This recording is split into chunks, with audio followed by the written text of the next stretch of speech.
Good evening. Thank you for joining us. My name is Jyotina Rajan and I'm speaking to you from Portland, Oregon, which is on the ancestral and unceded lands of the original peoples of this land, the Clackamas Band of the Chinook, the Multnomas, the Tualatin Kalapuya, the Wasco Wishram, the Willamette Tumwater, and many other tribes who have lived and traveled along the Willamette and Columbia rivers. I'm the editor-in-chief of The Margins, the digital literary magazine published out of the Asian American Writers Workshop, and it is my pleasure to welcome you to our virtual event space. Tonight we'll be walking you through the rich history of publications at the Asian American Writers Workshop. For those of you who are new to AAWW, we are a national nonprofit organization dedicated to uplifting Asian diasporic literature and storytelling. We hold frequent readings and conversations like this one, organize community arts programming in New York City high schools and senior centers, run fellowship programs for emerging writers of color, and publish an award-winning online literary magazine, The Margins. Upon founding the Asian American Writers Workshop in 1991, Curtis Chin, Bino Realuyo, Marie Myung-Ok Lee, and Christina Chu had convened a community of writers committed to sharing their work on stage and on the page. A community of writers who built trusting spaces for critical feedback, for creative connection, and for navigating the steps toward publishing their work. Within a year of the workshop's founding, the first issue of the Asian Pacific American Journal, the APA Journal, was published. The issue's title and theme was In the Heart, and the introduction to that issue reads as follows. To the readers, there are no barriers. Everything is raw. Everything is in the heart. Welcome to the premiere issue of the Asian Pacific American Journal, a publication of the Asian American Writers Workshop. Here are the voices and visions of almost 24 young APA writers. Individually, they speak to the diversity of Asian Pacific America. Collectively, they represent a growing tradition of APA literature and a vibrant component of American literature. In the Heart takes its title from Carlos Bulosan's novel, America is in the Heart. In the Heart because we pay homage to Bulosan as an early APA writer who wrote from the heart about the experiences of early Asian Pacific immigrants. In the Heart because it is there in the deepest recesses of our lives that our dreams for ourselves and for America survive, whether they come true or not. In the Heart, because it is this writing that recognizes no barriers and allows us to celebrate our differences as Asian Pacific Americans. And finally, in the Heart, because these works come straight from the heart, sometimes raw, sometimes refined, but always honest. We've titled tonight's event In the Heart to call back on that very first publication. This event is part of a larger series of programs and actions celebrating the 30th anniversary of the workshop, AAWW at 30. AAWW at 30 is not only a retrospective of our rich and layered history, but also a resounding call to envision our future. Publishing the work of Asian American writers was always at the center of the workshop's vision. In the 1990s, when there were many fewer published books available by Asian American and Asian diasporic writers, AAWW released numerous community anthologies, among them Watermark, the first collection of Vietnamese North American writing, edited by Barbara Tran and Monique Truong, and Flippin', Filipinos in America, edited by Luis H. Francia and Eric Gamalinda. In 2000, Quang Bao and Hanya Yanagihara co-edited Takeout, Queer Writing from Asian Pacific America. Alongside these anthologies, the APA Journal, published for over a decade. The workshop's newsletter at one point was restyled into its own print magazine. And then in 2012, under the directorship of Ken Chen, the workshop launched its own digital magazine, The Margins, which houses special projects like Open City and publishes new poetry, fiction, creative nonfiction, and hybrid work by Asian diasporic writers. Tonight you'll hear from some of the many writers and editors who helped shape the journals, anthologies, and magazines published out of the workshop over its 30-year history.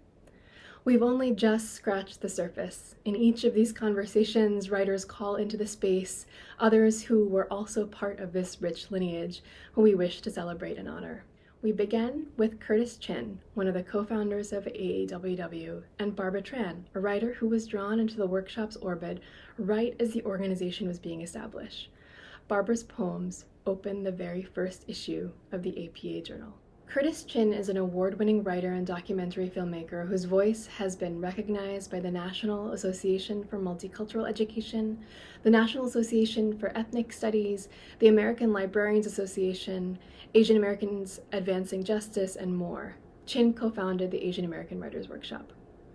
Barbara Tran's writing has appeared in Conjunctions, Plowshares, and the Paris Review. Honors include a MacDowell Fellowship, Breadloaf Scholarship, Pushcart Prize, and Lennon Foundation Writing Residency. Along with Monique Truong and Lou Trong Khoi, Barbara is a co-editor of Watermark, Vietnamese American Poetry and Prose, which will be released in a 25th anniversary edition in 2023.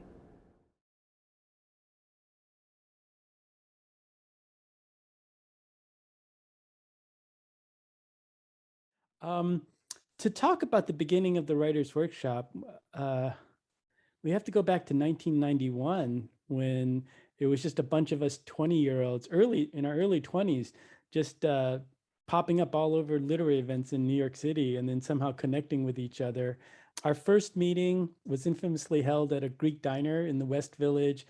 And from that, it grew rather quickly just because of the energy that we had, this thirst that we all had to sort of not just to help each other as writers, but to grow the field of Asian American literature. And so we quickly went from writing workshops to doing readings together to publishing first a newsletter and then a journal together and then books, and then opening a bookstore and offering fellowships to writers and then touring writers around the country through our poetry caravan. I mean, and all that happened probably within the first 3-4 years, right? At the time, I was working at a reading, and normally at the ends, at the conclusion of a reading, everyone would rush in two directions.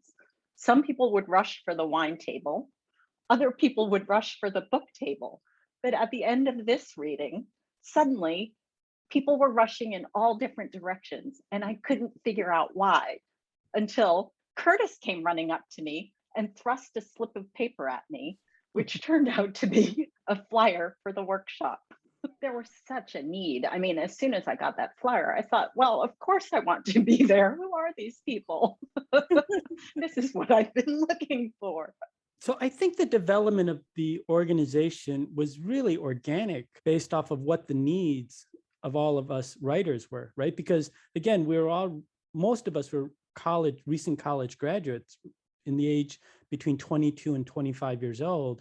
That's the majority. We did have a few older people, but it was majority of people, in that age range. And we were pretty much developing an organization that was sort of charting our own growth as writers. And so the first piece was obviously, how do we write better poems and better stories? And that's the workshop. And so as we were working together, workshopping our pieces and feeling confident that they were good enough to share with the public, the next thing we did was we said, well, why don't we just organize a reading? One of our writers, Marie, had just getting ready to publish her first book. And so we were all feeling like we were at that cusp of starting to do that. And so we launched a publication really to connect Asian American writers around the country. And so the original name of the newsletter was called Explanation. And one of the key features of that was that we had regional reporters placed in a dozen or more cities around the country and in Canada, telling us who were the writers that were reading in their areas, what were the workshop opportunities, who was getting published, so that we could get a greater sense of all the activities amongst North American Asians writing and operating in this space. Like I said, everything was very organic.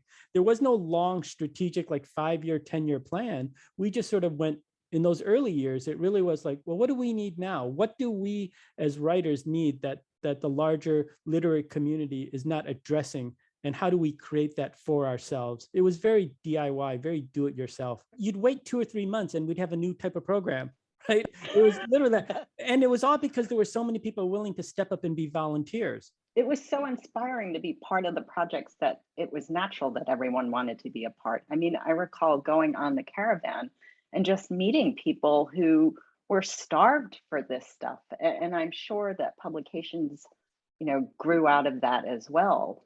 When we would visit college campuses and meet people who just wanted to meet other Asian American writers and to read them, it was just such a gift to be able to bring books and the literary journal. I did dig up old issues to try and jog my memory. This is the first one.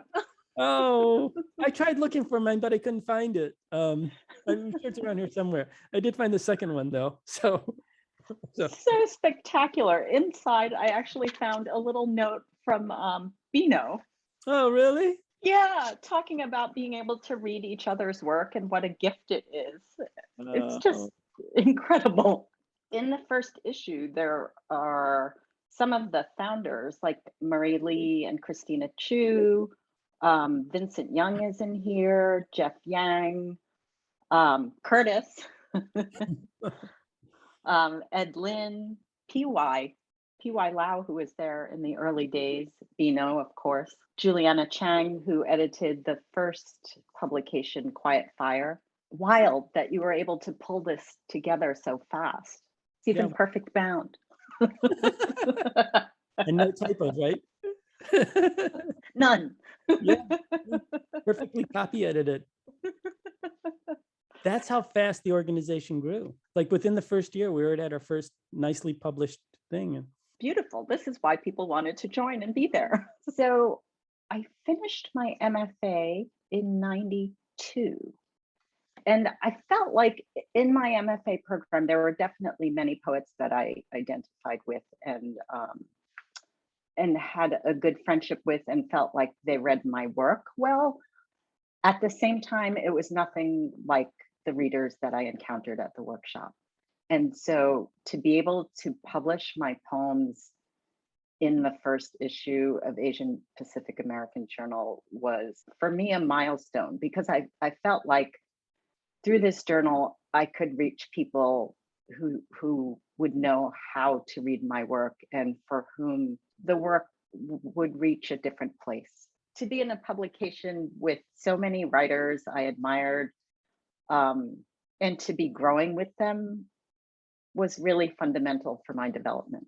But I would just say that we were so happy that you were part of our group. You were one of the few people that actually had an MFA. And so for us, that was, wow, you know what I mean? We were really impressed that, people who were in these more institutionalized or professionalized space also felt that there was a value in our group of what we were doing on a more grassroots level, because that's what we wanted to do, was that we wanted to create this environment for those people that did not necessarily want to go through that experience, that you could get that through the workshop. It's so interesting because it was incredibly mutually beneficial insofar as, naturally in an MFA program at that time, there were so few MFA programs at that time. And naturally, because many of us came from immigrant families, my workshops did not look like the workshops that the workshop looked like. So it was such a pleasure to be surrounded by people that I didn't have to explain certain things to. Many people have asked whether I thought an MFA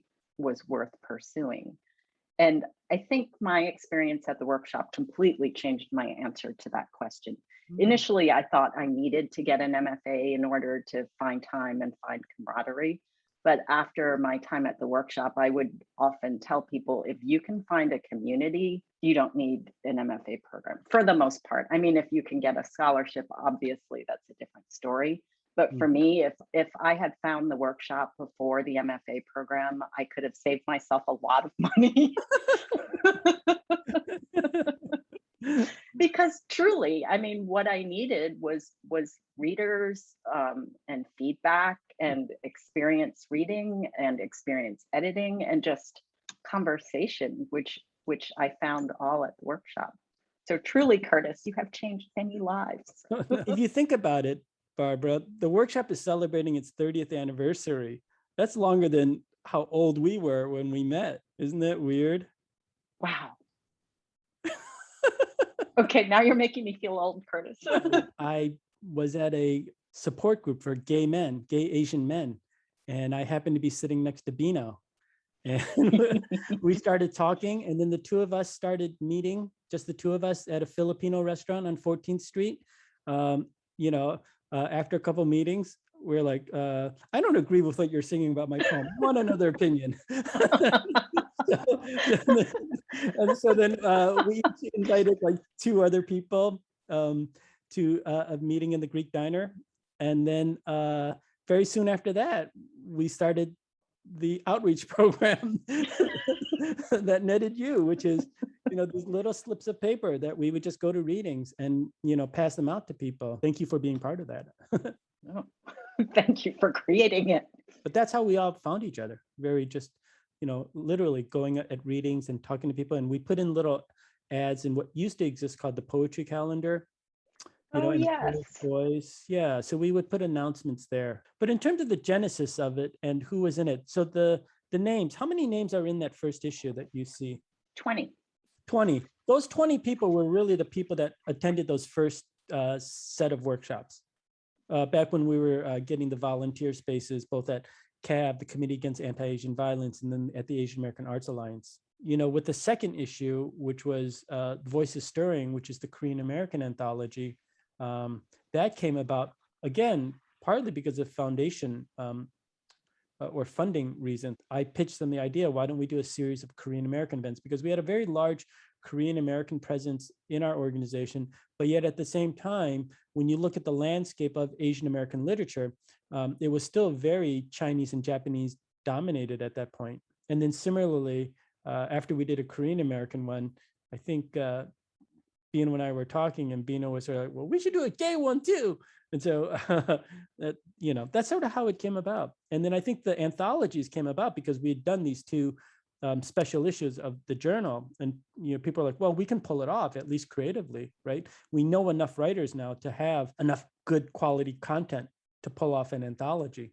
And so now it was just having to learn those other aspects of, production and editing, but then distribution. In 1991, when the workshop was first coming together, the number of Asian American titles that were available through major publishing houses were so few that we could read them all.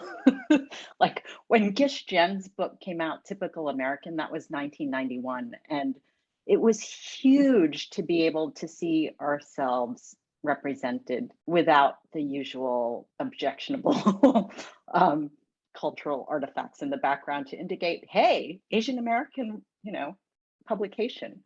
And at the same time that Gish Jen's novel came out, David Wong Louie's collection of short stories came out. Every Asian American title that was released by a major publication was a huge deal for us.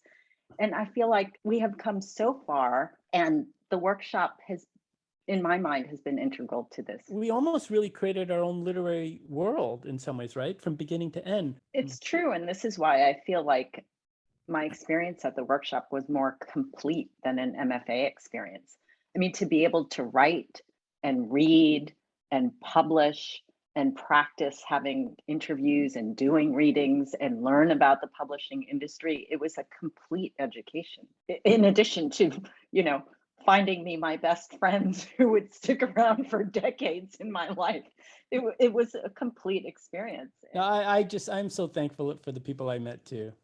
Barbara, Marie, Christina, all of you guys are still in my life today. And I feel like whenever we do get together, it just seems very comfortable, right? And very real and very natural. And I think we were all just lucky to be in that time and place and to find each other.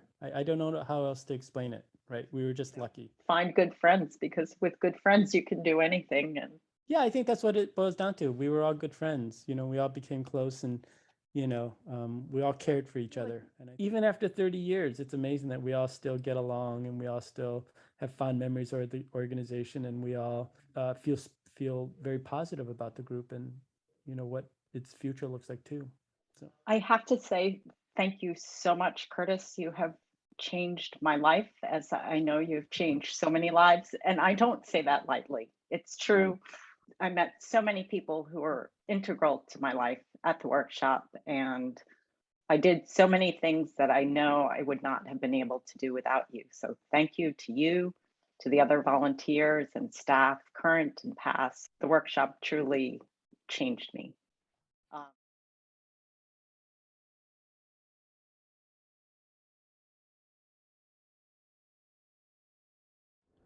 In the spring and summer of 1996, the Asian American Writers Workshop published an issue of the APA Journal on the theme of the body, co-edited by Marina Budhos and the late poet Meena Alexander, who passed away just over 3 years ago this month. In her section of the introduction to the issue, Meena Alexander wrote, "Skin and bone, flesh and blood, the site of longing, the source of desire, the body at the tail end of a century is deeply embroiled in multiple struggles. Borderlines, shifting, casting themselves afresh, strike us. Fences, walls, barbed wire. Are these shadows that pass? Something the flesh is torn, marked. Out of these marks, we make art." Marina and Meena Alexander both continued to stay involved with the workshop. We hosted book launches for both writers over the years, and they saw the workshop as a kind of literary home. Marina joins us to revisit her time working with Meena Alexander on the body issue, recalling moments when they sat with submissions strewn across a kitchen table. Marina helps us bring into this space Meena Alexander, a poet and friend of the workshop who we miss dearly. Marina Budhos is an author of award-winning fiction and nonfiction. Her most recent novel is The Long Ride, about 3 mixed-race girls during a 1970s integration struggle. Her books have been translated into several languages, and Marina has been a Fulbright Scholar to India, received a 2020 NEA Literature Fellowship, an Emma Exceptional Merit Media Award, a Rona Jaffe Award for Women Writers, and 2 fellowships from the New Jersey Council on the Arts.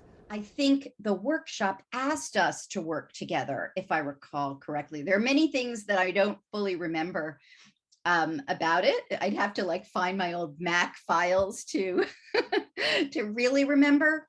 But my sense is that Meena and I knew each other. I knew of her, and I also looked up to her a little bit because she was sort of a little bit ahead of me in life in general, in terms of already being a professor and a mother of 2 and, doing all this work and having this presence. So for me at that phase of my life, it was sort of lovely to have her as just a little bit of a touchstone out there. I can tell you the sweetest little story that is not really even literary, but I do remember we were sort of in the midst of working on this. And Meena invited me to come to their apartment, and we would sort of sit at her table and work there. And again, if I'm again thinking of Meena as sort of like a step ahead of me in terms of being a writer, but also having a family and sort of doing everything. And I'll never forget sort of sitting with all the manuscripts and making some, as we dug in, and she just said, "Oh, would you like some dal?" And she had some dal in the refrigerator ready. And, she brought it out. And then at some point, her daughter came in and came to chat with us and had a school project. And she sort of gracefully handled that as well. And I just remember being I was just very impressed with how graceful she was in going in and out of these different spheres as we sat there trying to talk about what would be in this. And I remember one other very interesting conversation that stuck with me at that time. We were talking about the tenor and the tone of the books, of the submissions. We had this interview by Luis Francia with Rushdie, or it's not really an interview, but that little, when he had just come out after the fatwa, and he was in New York, and he was sort of appearing for the Moor's Last Sigh. And so that also was something that was really, Rushdie, and I was teaching post-colonial literature at that time, and I was teaching his essays. And so kind of that moment was very much with us. We were talking about our aesthetic choices, and Meena said something very astute. She said, a lot of the writing, when we think about Rushdie and when we think about some of the writing that is out there, it's very epic in nature. And I think that both of us are very interested in the intimate. And I thought that was so astute in terms of storytelling, in terms of, what is there in the writing. And I thought that was a very astute way to think about that moment in terms of what was being celebrated and talked about. But I thought it was very astute in figuring out where her and my overlap was. So maybe that's how we got to the body. Perhaps it was in that conversation. I'm not sure, but it was at that moment when I was sitting at the table. And there you are. I mean, she's giving me dolls. She's working with her daughter. I think that it was very, it was the domestic and the intimate mixed with the sort of sublime of writing. I think there was something to that. And maybe that is where that concept of the body came from. There's one piece that's in there that I remembered even before I recovered this, and that was Tina Chang's piece. And I remember both Meena and I just grabbed it out of the pile. I mean, that was one of those pieces that just came right up to the top and hit us with force. And I'm just so proud to have published her at this early, and then she's gone on to do such brilliant work. I'm just so proud to have published her. And I do remember that, I remember reading it and going, Meena, take a look at, read this. And it just, because it knocked me over and I was so excited. So that one really, that I, to this day, remember. I remember seeing a lot more of Eric Gamalinda in those days. And so I'm really happy to see a piece by him.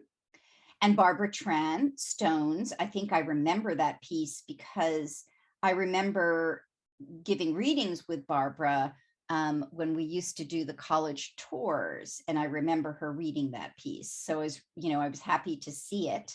Purvi Shah, Black Angels. Again, it's so wonderful to see all these people that over the years I've come to know, or whose work I've come to know or crossed with. Looking at some of these names just reminds me of all of us being there in the early 90s and so forth. And I remember there was a time when I taught a workshop in the evening at the writer's workshop, and just people sort of straggling down the stairs coming from work. And there just was this hunger. Everybody was working or trying to make ends meet, and they were coming to the workshop to start working on their writing. There was a hunger to do that out there. One of the things I'm loving about this is it really captured this particular moment in the 90s, both in terms of writers who were just emerging, just figuring out their content, but also kind of what was going on in the world of post-colonial literature, rethinking, thinking about Orientalism, these kind of emergent and fertile ideas that were out there at that exact moment. And I had been teaching at the New School where I was teaching a lot of this. I was really trying to bring that literature into the classroom. So, and think about it in those terms. So for me, coming back to this is like remembering that moment.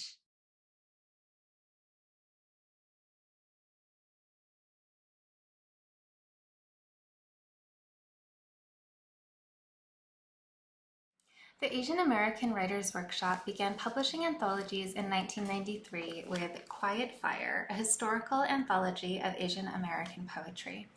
In 1996, Rajini Srikanth and Sunaina Maira came together to build a collection of South Asian writers, poets, thinkers, and more in an anthology that became Contours of the Heart, South Asians Map North America, which won the American Book Award in 1997. The relationship of South Asian Americans to Asian American literature was fraught in the 1990s, and at the same time, the 90s was a time of South Asian American activism in the face of the coalescing of conservative community politics. Rajini and Sunaina will talk of their vision behind the anthology and how that vision connects to political and artistic questions of the time, as well as the ways the anthology still resonates today. Rajini Srikanth is a professor of English and dean of the Honors College at UMass Boston. She is the author of the award-winning book, The World Next Door, South Asian American Literature, and a co-editor of the anthology, Contours of the Heart, South Asians Map North America. Sunaina Maira is a professor of Asian American Studies and affiliated with the Middle East South Asia Studies program and the Cultural Studies Graduate Group. She co-edited with Pia Chatterjee the Imperial University, Academic Repression and Scholarly Dissent, which has been discussed in Critical University Studies. She also co-edited Contours of the Heart, South Asians Map North America, and Youthscapes, the Popular, the National, and the Global. Literally, it was such a hot and muggy summer. I think that must have been 1994 or so. And my memory on these kinds of things is really blurry as I grow older. But I do know that my air conditioner in my apartment in the West Village wasn't working, and I was so hot, and so I just needed to get out and find air-conditioned spaces.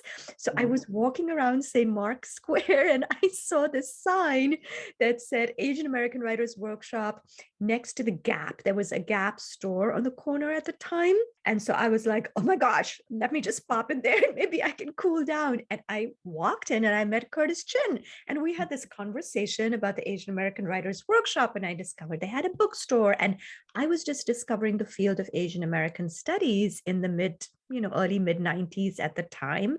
And as you remember, there was this proliferation of publishing and books and zines. And, I was also trying to teach as an adjunct and looking for materials. And so I actually ended up spending time there and getting to know the fact that they were this amazing grassroots literary organization was kind of just what I was looking for at the time. This was 1994, 1995. I was at Tufts University teaching as an adjunct there, and discovering, Asian American literature through one of my colleagues there, Ruth Zhao, who is unfortunately no more, but she had brought Asian American literature to Tufts University, to the English department over there.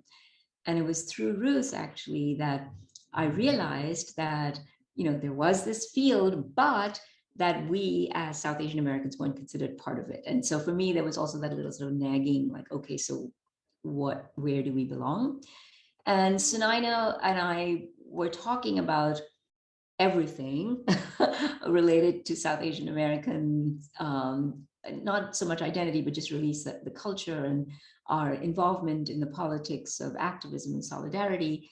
And the idea just sort of grew in our conversations. And at that time, I think Sunaina said, you've got to come and see the workshop. I met you in New York and you took me to the workshop. And so that was my introduction to it. And I remember thinking as I went down into the space of the workshop, that it was a gem. It was in some ways hidden. And yet there was just this incredible, it was sort of like a load of activity and creativity and vibrancy. And I just thought it was so much like you, Sunaina, to take me to those spaces. It was wonderful. What Rajini was saying is that we met at a moment when we were both feeling exactly the need you expressed, which was for a focus on South Asian American experiences within this expanding field of Asian American literature and Asian American studies that we were both immersed in. And I was also feeling this sort of a concern that it not be limited by a conservative community politics that were, quite, pervasive at that time, that were delimited to Indian or Hindu or middle class experiences on the one hand, and then concerned with liberal multiculturalism, packaging this emergent category in a way that would strip it of its, kind of political, charge and challenge. And so I think both of us really connected very strongly on this. And I felt you were a kindred spirit. You were kind of, raising the same critiques. We're both immigrants, and I think there is something to be sort of noted here that, we were part of a community that was in a generational transition. So I guess that for me, the impetus was feeling that there was this gap in the conversation, but also feeling a certain kind of worry that it not be circumscribed in a way that would shore up a kind of, model minority myth or a certain kind of really narrow nationalist conception of who South Asian Americans were. And I think we were really driven by that impulse. And, on that note, I was sort of, sitting down and flipping through the introduction and the table of contents myself yesterday, and I do want to acknowledge that we have lost several of the wonderful, people who contributed to this. Ananta Sudharkar, who was involved with the Asian American Writers Workshop at the time, and I just want to acknowledge the people who have transitioned, who were part of this project in our community at the time. And then the others were Aga Shahid Ali,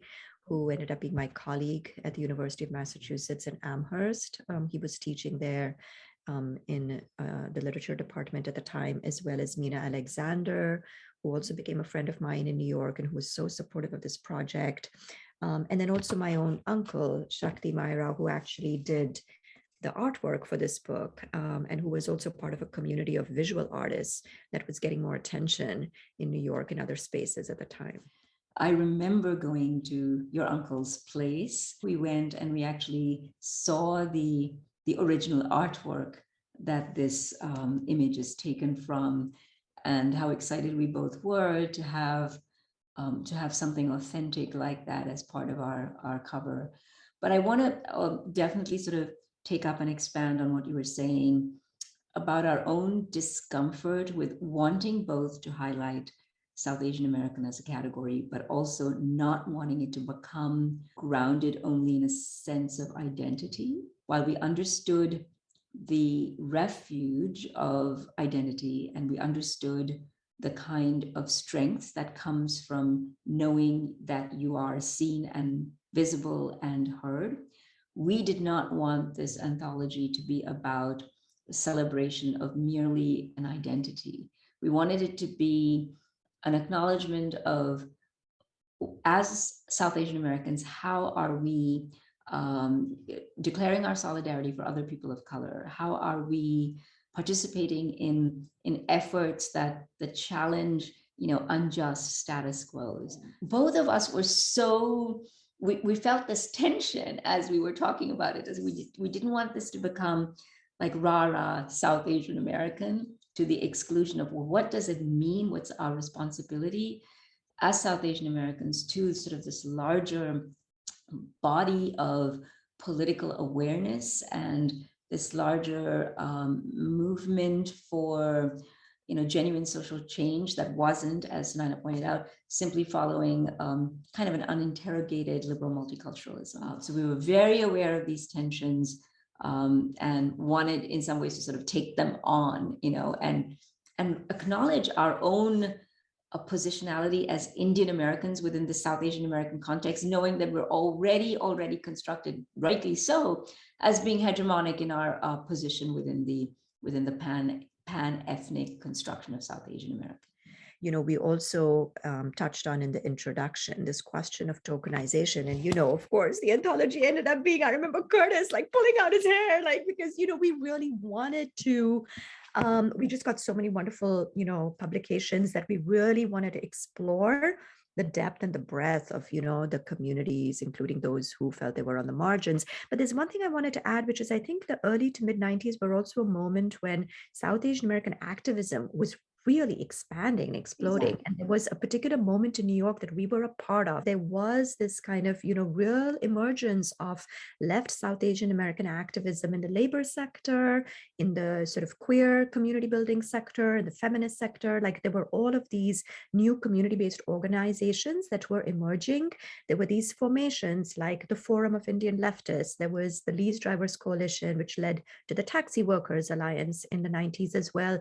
There was the South Asian Youth Alliance, SAYA. There was various feminist collectives that some of our contributors were also a part of for South Asian American women. Saki was organizing. There was Workers Awards for domestic workers. So I think that, this literary project was so much in conversation with the social movements that were beginning to coalesce at the time, because the second generation was coming of age and also encountering immigrant leftist artists. And one of the things that for me was really, really special about collaborating with you on this book, Rajini, is also the ways in which we were trying to lift up some of the political critiques that we were kind of in dialogue with in the book and also outside the book. The book exceeded the pages. I will tell you, like, a couple of the pieces that I still teach in my courses. One of them is Out on Main Street by Shani Mutu, Oh my who is God, an I love that. Fijian queer Canadian writer. And I wanted to just flag one thing as well, when we were talking about the framing of the book. I think that what I also really loved about your approach, Rajini, I think we were really on the same page that we wanted to go beyond the borders of the United States. Like, we were really trying to think about North America, because we wanted to be able to include the diaspora in Canada that has actually been really, really central to, South Asian diasporic history, and go beyond this kind of US exceptionalism. In addition to fiction, nonfiction, poetry, we also actually had photography. And what I also feel is really, really important is that, we were really engaging with visual culture as well. It was really important for me to also sort of share some of the, community photography and documentation that was, really, I think, challenging. What does the community look like? Who's in the community, as you were kind of saying earlier. The pieces in this anthology run the gamut from being intensely personal to being intensely political. And I don't mean to say that the personal can't be political, because we know it can. But I think in some instances, the exploration of intergenerational conflict that is implicit is so beautifully and so subtly done that it carries with it its own weight. And I wonder if you wouldn't mind sort of my reading from Kavita Sharma's Tea Time. This Saturday morning, my father reads my poem dedicated to his sister, handing him the paper, thinking report card. I explain that it's not ready. I pour him tea clouded with milk. He holds up his hand. Stop. Enough? Too much? I can't decide. I crunch noisily on a piece of toast. Fresh marmalade drops in my skirt. I jump, knock down his teacup. The New York Times lead smudged in front of me reflects his response. He wipes up the mess and hands me my tea-flecked poem, saying nothing. Here is a young woman who's exploring sort of her creative self and not sure how it's going to be valued, or even whether it's going to be valued by a parent. It seemed to us a lot of the younger second generation might have been struggling with these kinds of tensions, their desire to embrace the activist and political side of themselves, not knowing whether their families would understand that, making those tentative steps, and eventually, I think, saying, yes, this is who we are.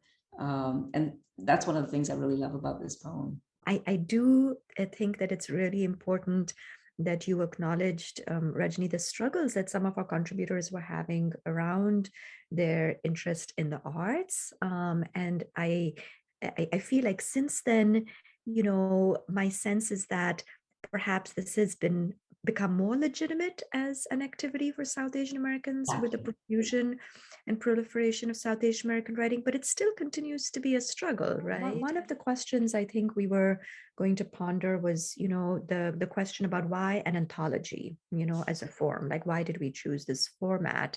And I really think that, thinking about the different genres of work, we were trying to showcase in a critical way, kind of breadth and diversity, but we were also part of a collection of anthologies that was emerging, right? Because, the anthology by Roshni Restamji Kearns had been published, just a little bit before. You were working on this other anthology with Lavina, Shankar at the time.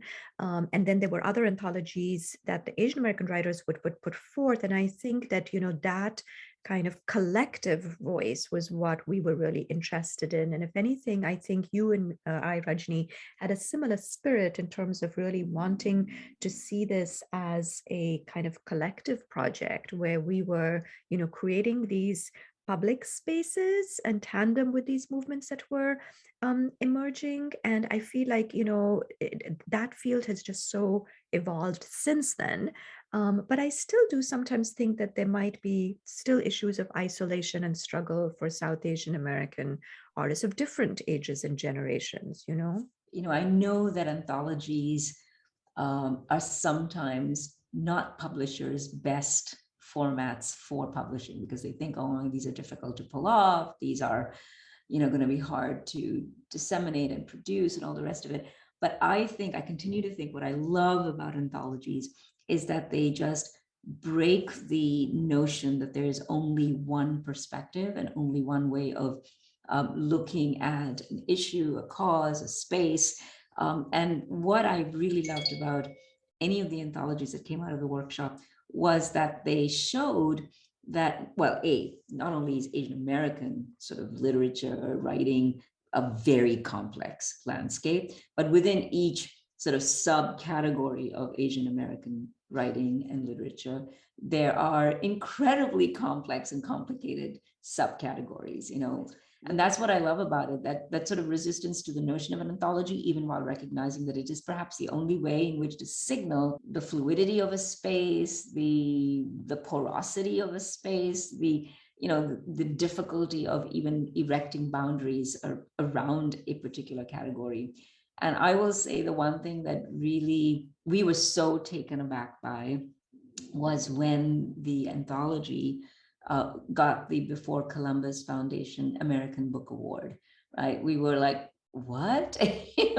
This doesn't, how did this happen? And how we felt like, imagine getting an award from a foundation that called itself the Before Columbus Foundation. Oh, that little gold, the gold thing you see, it's from there, And I think that in some ways, we consider this award to be an award for everything that the workshop had done. The workshop really sort of recognized plurality and recognized, and I hate using this word diversity of voices just because it's become so commodified, but I think you all know what we mean. We just knew that here was a space that reveled in the uncontainability, if you will. It's sort of the chaos of multiple, voices out there.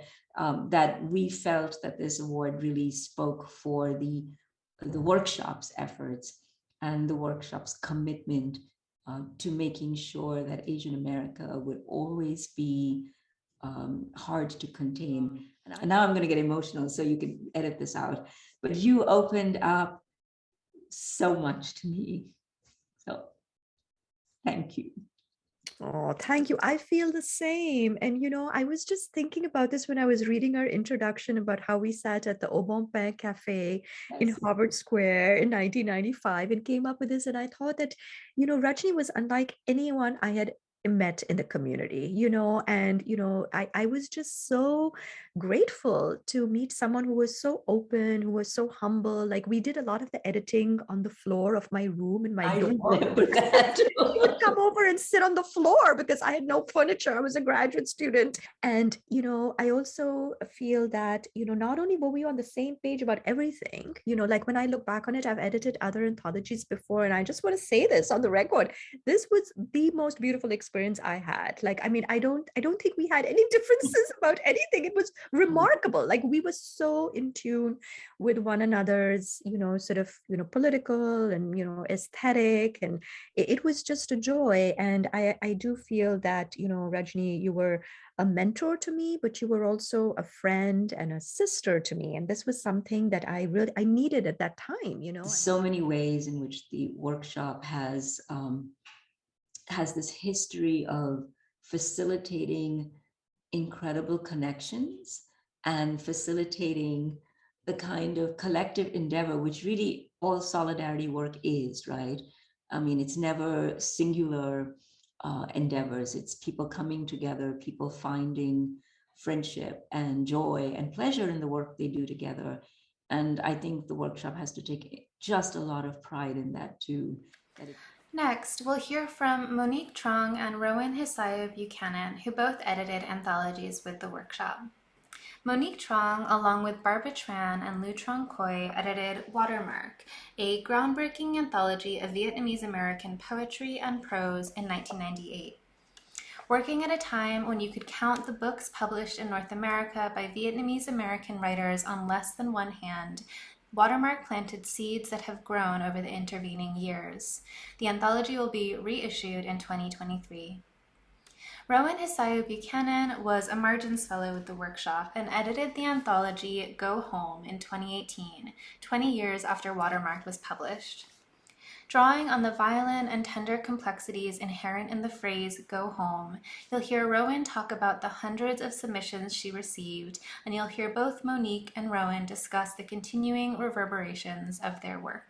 Monique Truong is the Vietnamese-American author of the best-selling, award-winning novels The Book of Salt, Bitter in the Mouth, and The Sweetest Fruits, and the co-author of the forthcoming children's picture book Mais Ao Dai.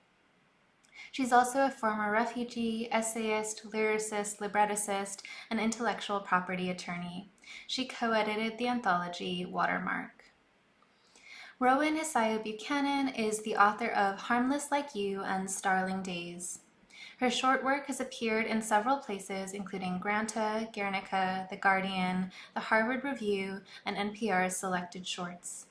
She is the editor of the Go Home anthology and a former Margins Fellow at the Asian American Writers Workshop. I think I first came to the workshop in 1995, though I actually remember it being a little bit earlier. It was definitely at St. Mark's Place.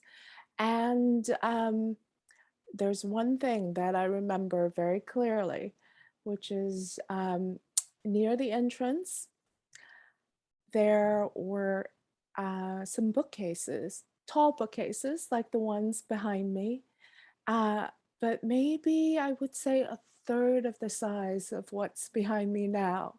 And that was the largest collection of Asian American titles that I had ever seen. It was a kind of plenty for 1995, but it's also a commentary on the dearth of Asian American published writing at the time. But when I first went into the workshop, I remember, which was a bit later, and there were bookshelves were a bit taller and there may be more of them than the ones behind you. But I remember that just in case anyone's listening, I'm millennial.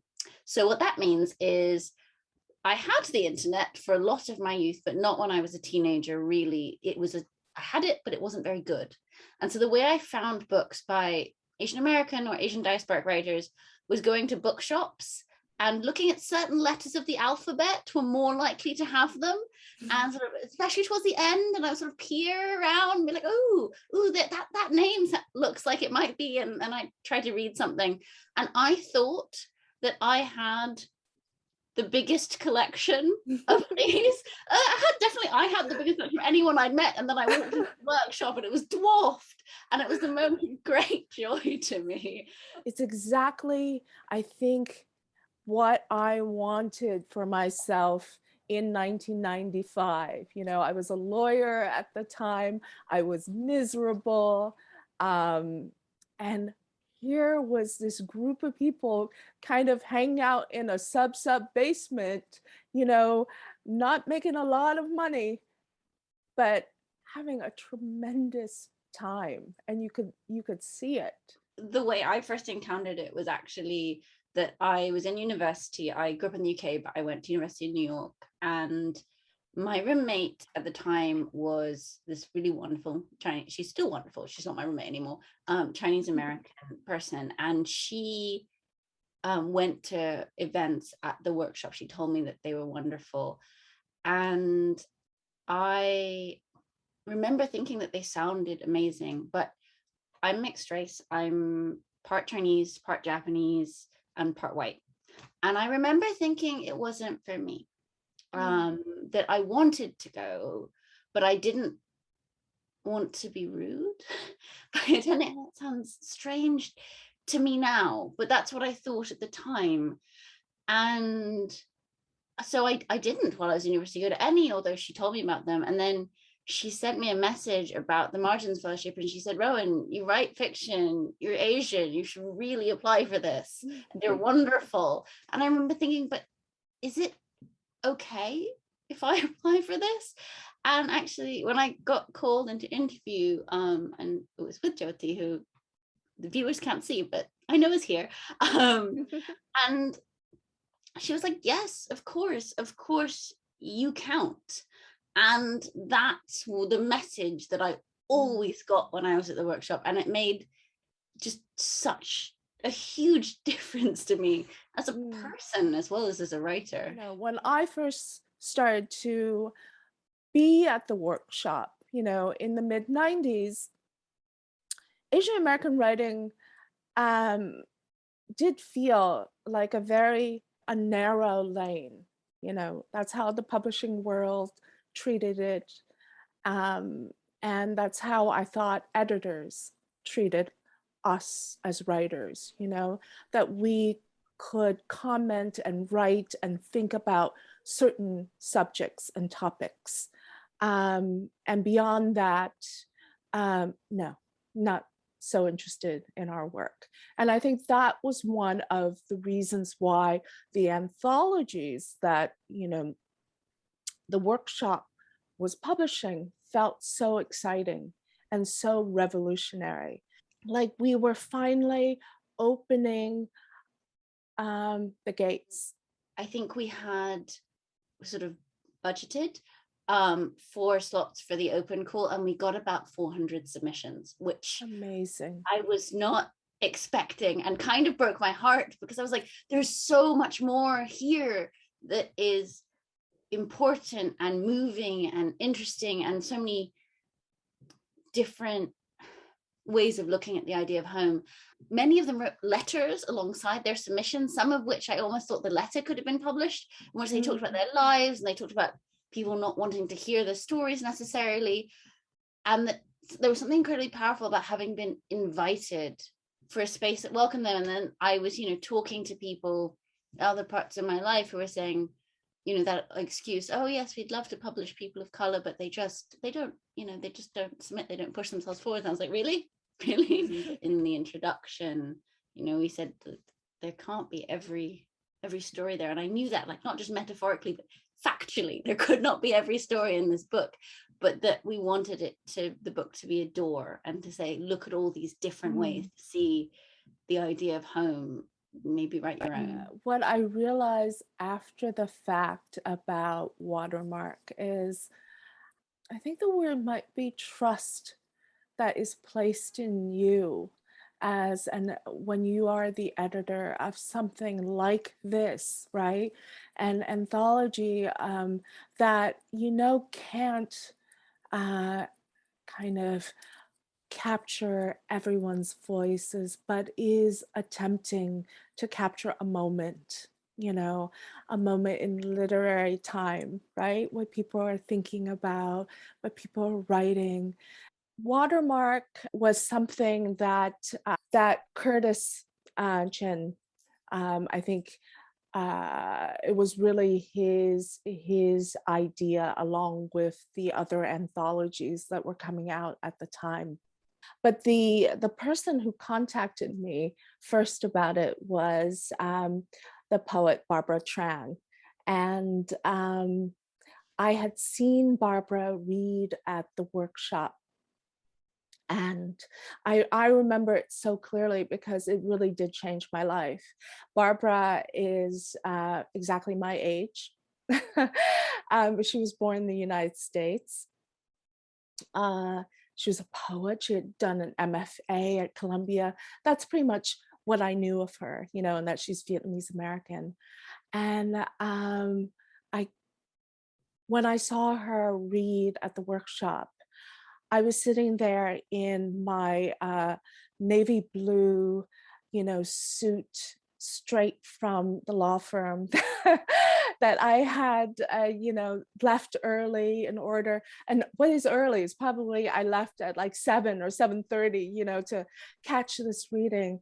And it was all about joy and feeling, you know, feeling a kind of recognition.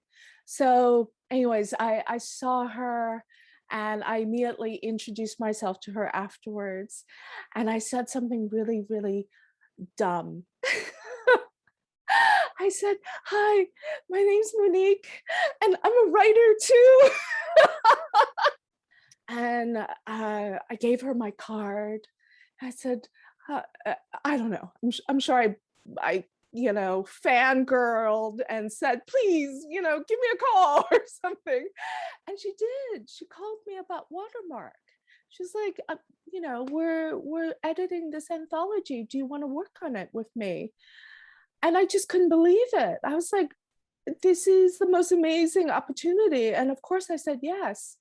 And that was the beginning of the end of my legal career. And I have her to thank for it. I have the workshop to thank for it. So I realized that we were supposed to be talking about anthologies, and I was thinking about the fact that, when we started this conversation, we were talking about our bookshelves.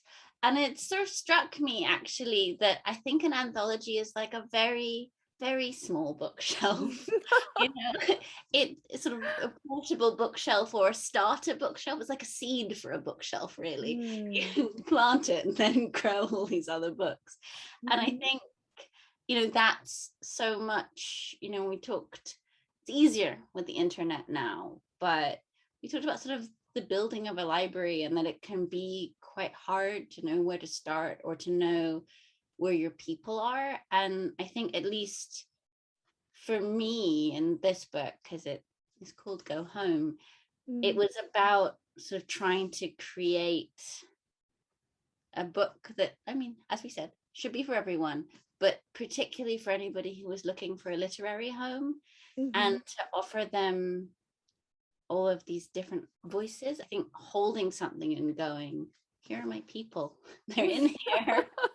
This sort of came about kind of accidentally. The feminist press approached me and were like, do you have a book? And I didn't, but I'd been eavesdropping on Ken Chen. And he'd been saying that the Asian American Writers Workshop missed having anthologies and publications, basically like yours, and was sad about it. I told the feminist press, I was like, what if there was an anthology and you two could work together and matchmake? And then they said, both people said yes, yes, yes. We began by looking at the number of books by Vietnamese Americans available in English in the United States or in Canada. And we counted 4. This is poetry or prose, right? So memoir or fiction, short story collection, etc. There were 2 memoirs. There was 1 collection of poetry from Canada. The other one was forthcoming, right? It was, we read it in galley form, and it was Lang Cao's novel, Monkey Bridge. And that would become the first Vietnamese American novel to be published in English in the United States. And that came out in 1997. I'm trying to think how I would describe Watermark. It felt like just like maybe a whole bunch of introductions, to voices that are going to speak more and speak loudly and wonderfully and in books to come. And I hope you won't mind, but I'm just going to read you some of the names. Of course, Lang Cao, there's Dao Strom, there's Andrew Lam. The co-editors, we decided that we would submit works to be considered. So we're actually contributing editors. And I tell you that because it was actually the reason why I started to write my first novel. I often think of this book, this anthology, as, like I said, a snapshot in literary time. And I like to think of these authors, these folks that so many of them who I consider dear friends, as a generation of writers, the Watermark generation. And Rowan, I'm sure you felt this way because, that anthology came out at a time when we could actually still gather, right? That it was a wonderful excuse to have people in the room, right? To read and to get to know each other and share work, right? Yeah, I mean, the Asian American Writers Workshop, and I think it's a sort of rare thing, was both helped me publish this book, but then through the party for it, a big event, and the room was packed, I think all the way to the back Yes. of the room. And, you know, anyone who says people aren't interested in Asian American books, it was standing room only. My friends and I used to joke that it's not an reading at the Asian American Writers Workshop unless you're one, sweating because there's no air or no air conditioning, or like and the room is packed.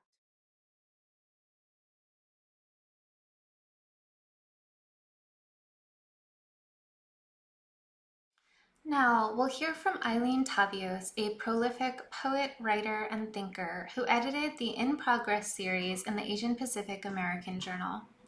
As you'll hear, In Progress asked poets to describe their encounters with the page, presenting multiple versions of drafted poems as they came to life in their final forms. At the time, Eileen herself was a blossoming poet, and she speaks to the ways the In Progress series and the Black Lightning anthology that grew out of this series was its own MFA, providing a rigorous education in the making of poetry with an enviable faculty. Eileen R. Tabios loves books and has released over 60 collections of poetry, fiction, essays, and experimental biographies from publishers in 10 countries and cyberspace. She ran the In Progress interview series in the Asian Pacific American Journal, which was collected in the Black Lightning anthology. I mean, don't hold me to this, but I'm pretty sure this is what happened. I saw a copy of the Asian Pacific American Journal at my local Barnes and Noble, and I had just started switching careers from banking to creative writing. So I was just going through literary journals at the local bookstore, just as a place from which to start to see what this creative writer's life is about. I saw the APA journal, and in it, I believe I saw a call for volunteers. And so I decided to volunteer, and that I thought that would just be a way for me to integrate myself into what is a new, quote, career of being a creative writer. And I felt at home at the workshop, specifically because we were all emerging writers, so to speak. And as part of that, though, this was in the mid 1990s about, there was a sense where we were so concerned, invested in, and earnest about the project that was the workshop. It was exciting because there was a sense that it was as if we were trying to create something.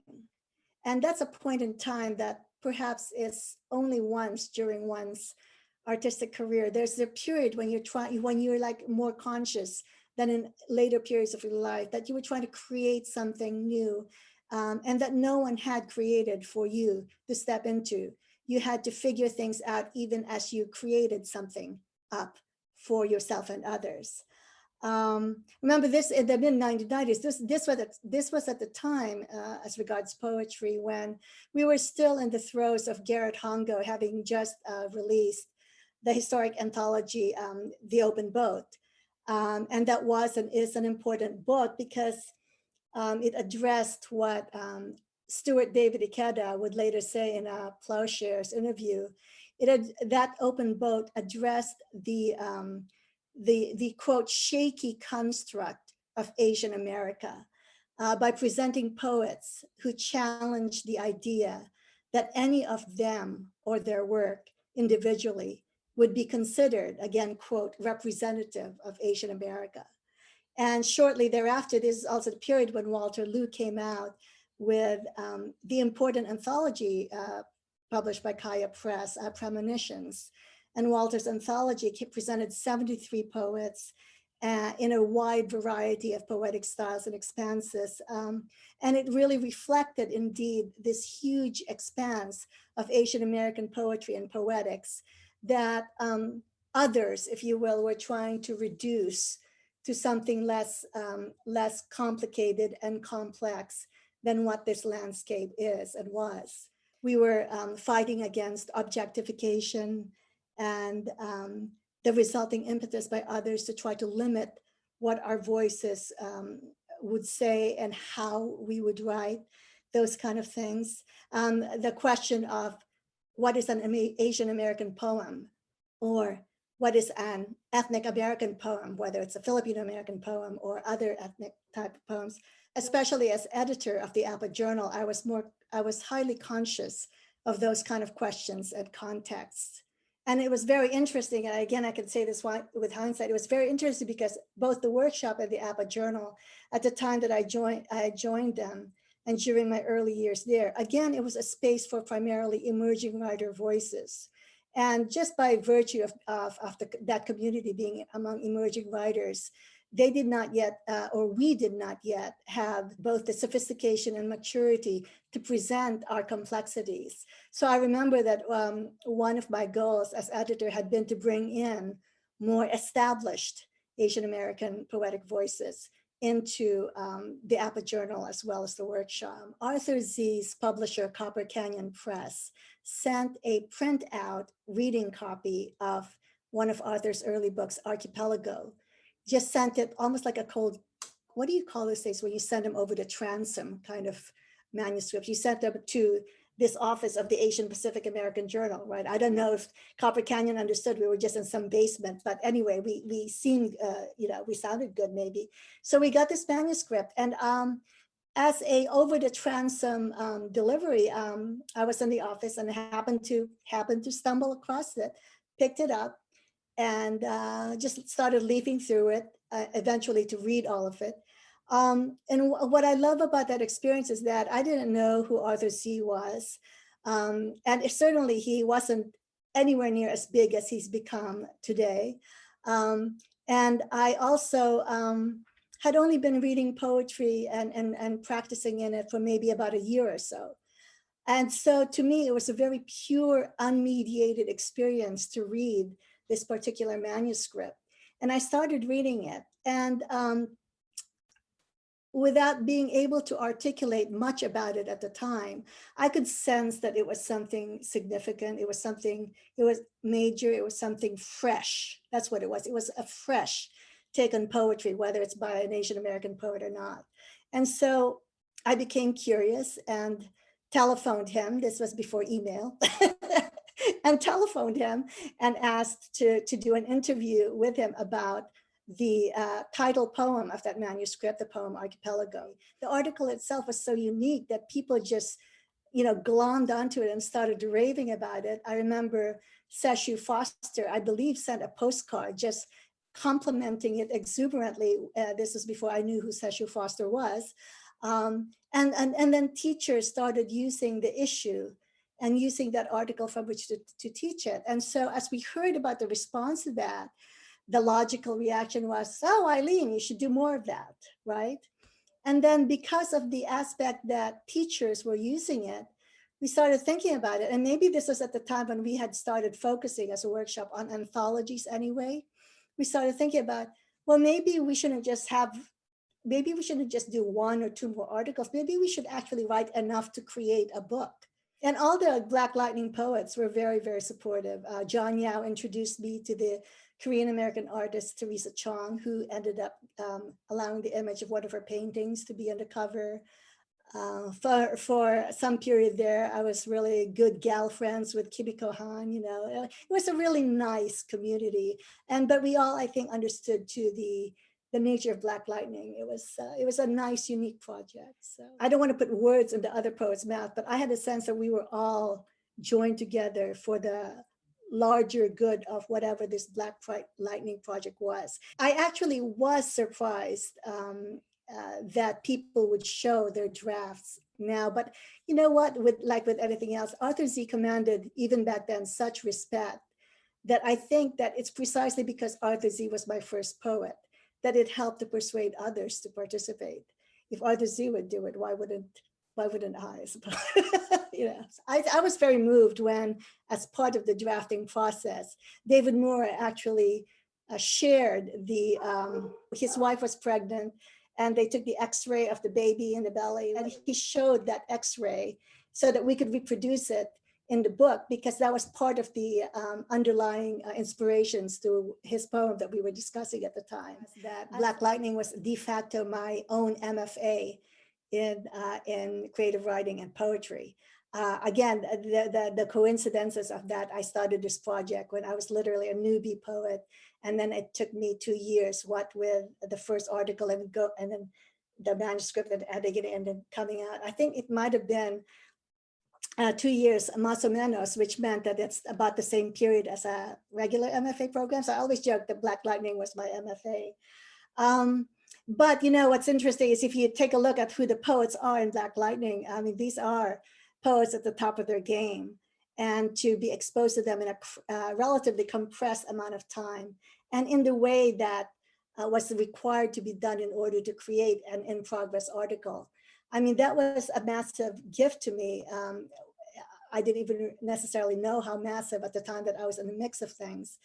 And certainly it influenced me in, as a poet, in at least letting me learn much more quicker than I would have what kind of poetic approaches I would empathize with.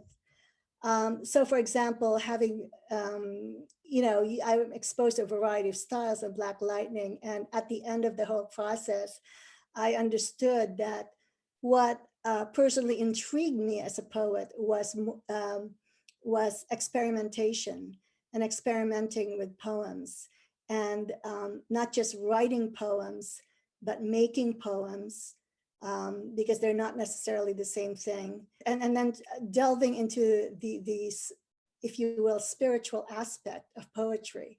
Because of course, when you ask basic questions like, oh, what inspired you to write this poem? Or what were you thinking of when you did this word or whatever? And then the poets respond with things that with answers that whose content may not be discernible per se, just by reading the final published poem. Then you understood the layers and reflections and meditations that a poet goes through to come up with perhaps a single line. What a gift that was. I mean, look at the teachers, you know, that, so to speak, that I had, yeah. To be an editor, you sort of have, especially the way I've addressed it, you sort of have to have a fluidity in your psyche at a minimum to be able to address diverging points of views and diverging styles and all that. You know, there was a point in time when, by being so fresh to something, you were open to everything. And I think I wanted that sense to remain with Black Lightning. As a result of Black Lightning, I was actually contacted by a poet scholar named, a gentleman named Thomas Fink. And they were creating a new publisher called Marshhawk Press. Because he had heard of me through Black Lightning, and and I'm very honored now as I recall this, he contacted me and asked if I would be interested in publishing with Marshhawk Press. And they indeed published my first US poetry collection, Reproductions of the Empty Flagpole. That was obviously major because it was even more difficult back then, before advances in printing technology occurred. It was very, very difficult to find a publisher for a niche product like poetry.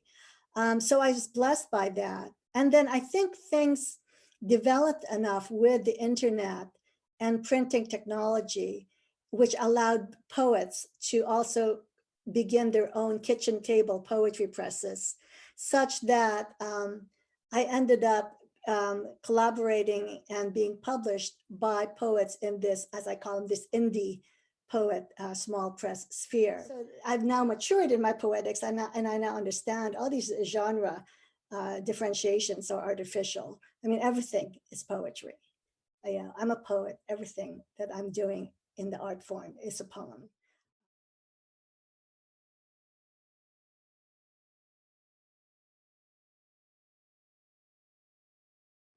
In the late 1990s, the workshop's print newsletter Explanation was restyled into a print magazine called 10.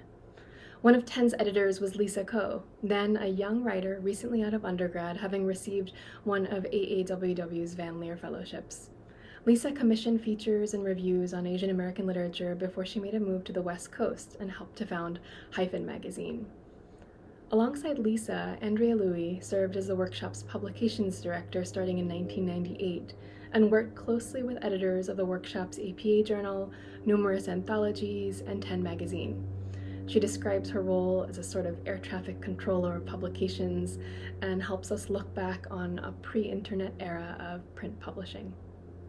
Lisa Ko is the author of The Leavers, which was a 2017 National Book Award finalist, won the 2016 PEN Bellwether Prize for Socially Engaged Fiction, and was a finalist for the 2018 PEN Hemingway Award and the 2017 Barnes & Noble Discover Great Writers Award.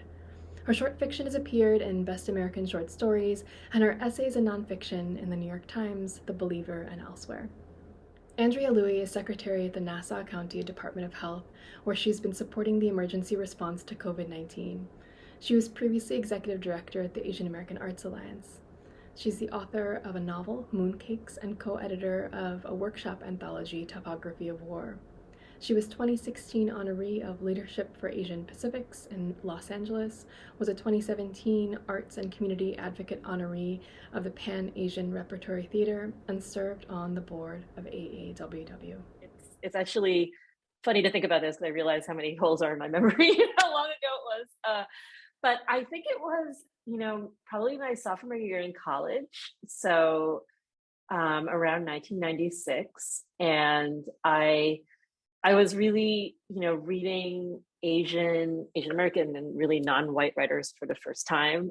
And somehow a copy of Explanation came into my hands. And I remember reading it and just being like, this exists. It kind of completely blew my mind that there was a place that was called the Asian American Writers Workshop. I must have gotten in touch with somebody at the workshop, maybe wrote or called whatever number contact information was on the magazine itself. And then I was, I think, invited to go to an open mic sometime. And I remember stopping at the workshop during my spring break. So it was probably spring 96, and just seeing, an open mic in the basement at St. Mark's, totally being blown away at seeing all these amazing writers and poets, performers in this place, and just kind of being like, oh, this is a possibility for my future. I remember going to the Asian American Heritage Festival, and the workshop had a table there. And I think I had a very similar reaction, where I was just so excited to see that there was a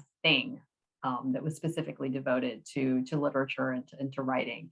And I started going to readings there. And actually the executive director at the time, Peter Ong, one time came up to me and said, "Do you want a job?" And that's somehow how I became the publications director. It was one of those things where I went to the bookstore and suddenly I was working there.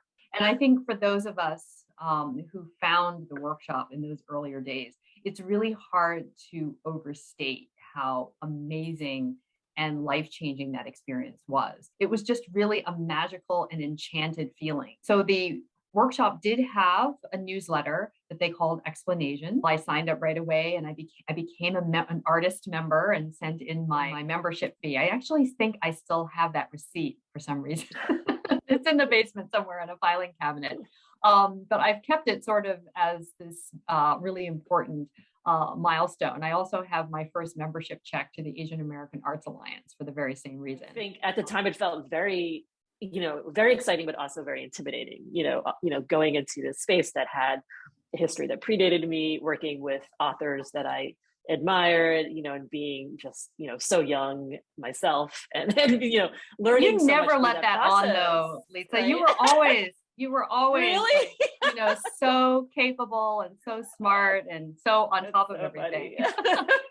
As somebody who was new to New York at the time and a recent college grad, it was just such an amazing opportunity to be, not only involved more in the workshop but also sort of have an opportunity to build out relationships with other writers and to review books by writers I admired, and to kind of work with other writers in terms of getting pitches for articles and learning so much too about what it meant to, publish a magazine. And I remember working with Corky Lee as well. I do too. With photos, he was right? He printed. Well, he printed. He did print it, right? Magazine at Expedia, and that was how I first met Corky Lee. We were lucky. We were lucky to have him in our lives, and we did. Yeah, I remember messengering copies or like actual physical envelopes of yes. things. I mean, those are really the days of sort of pre-internet, where you'd actually have actual blue lines, where when the galleys would come, whether it was the magazine or the journal, what have you, it would actually come in this blue paper. Right. And every time you made any sort of edit on a page, it cost you. Right. So it had to be something really important. I did find a copy of 10 in my childhood bedroom. My parents still live in the house I grew up in New Jersey. Pulled it out and I took a picture of it, and it has Ruth Ozeki on the cover. And I remember that, I don't remember actually who was the one who did the story, but it must have been around the time that maybe her second novel came out in 1999.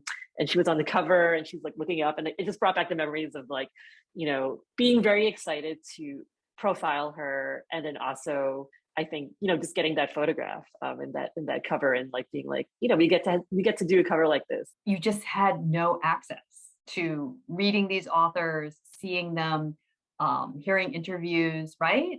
It was just a totally different landscape, and I think that's why for me the workshop became such a spiritual home, and still is. One thing I do remember is that Jhumpa Lahiri had read with us. Suddenly she was just the thing, right? And then she won, what was it, the National Book Award or Pulitzer. Yeah. The Pulitzer. It was the Pulitzer, yeah. Excuse me. The Pulitzer. I remember it because at the time I had this, it was kind of a side gig, but it also took up half my time as a high-end floral designer. So I knew how to make an arrangement. So when she won the Pulitzer, we wanted to send her arrangement. So I actually made the arrangement and hand delivered it to her at her apartment. And she came to the door and it was just all That's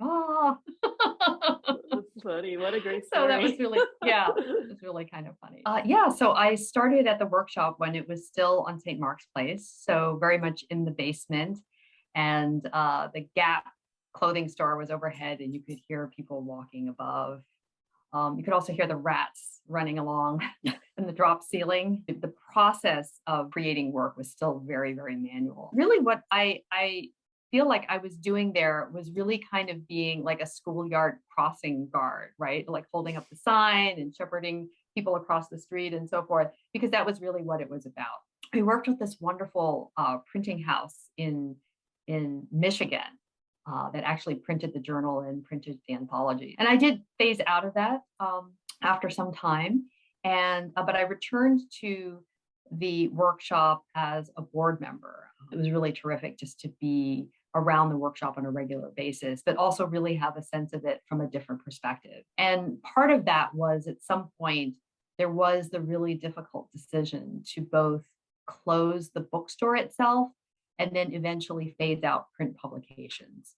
The workshop, unfortunately, never has been rolling in the dough, so to speak. So I wasn't part of those direct discussions to make those hard decisions, but I certainly understand why they were made. And I also understand why, the loss of both the print arm of the workshop as well as the physical bookstore was really painful for our community. I think it's wonderful that the workshop still has that fantastic reading room, because you still, have the same, I think, emotional response when you walk into the space, as you're sort of really physically embraced by these walls of books. The role that the workshop potentially could play in the physical production of work is not quite the same, but I'm still glad that they're very much involved in their online magazine.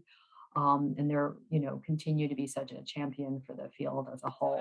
After being a lifelong East Coaster, I moved to San Francisco in late 2001 or early 2002.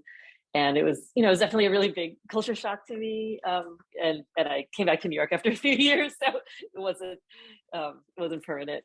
But it was definitely a time when I think, it was kind of post 9/11, post first .com crash before social media, where it was actually affordable to be able to live in San Francisco.